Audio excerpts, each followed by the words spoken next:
Dnes budem stručnejší.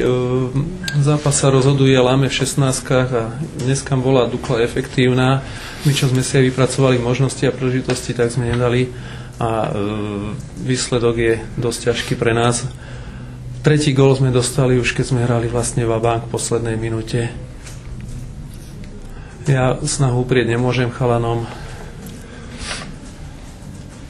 ale dneska to bolo, jak hovorím, hodne kruté pre nás.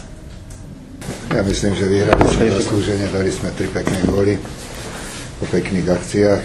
Bolo to dosť nervózne stretnutie, z našej strany nebolo to bez chýb, ale supera sme do nejakých vyložených pozícií nepustili, tak si myslím, že aj z tohto dôvodu sme vyhrali zaslúžene.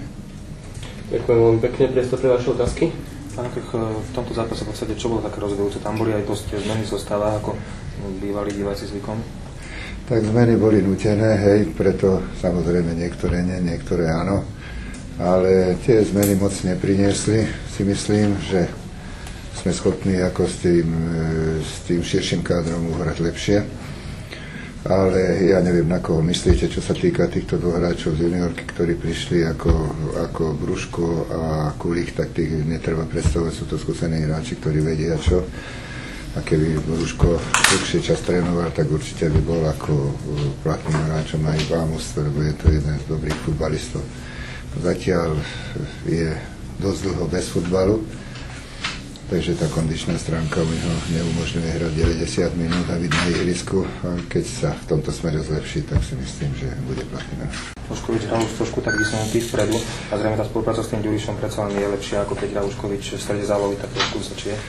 Tak Uškovič sa vrátil na to miesto, on už viac zápasov hral, ale hral trošku viacej takého voľného hráča pod tým hrotom. Dneska hral viac vysunutý, tam, kde aj hrával, a dneska sa mu darili niektoré kombinácie a veľmi pekné góly dal. Takže tá spolupráca s Ďurišom bola dobrá. Ďuriš ešte zaostáva niekedy za tým, čo by ako mohol a je schopný hrať, ale si myslím, že táto dvojica dneska odviedla svoje. Tá nám pomohla ako dobrému výsledku a nesmiem zabudnúť aj na tých ostatných hráčov. Ja myslím, že všetci boli nervózni a odviedli maximum a sme spokojní, že sa to takto skončilo.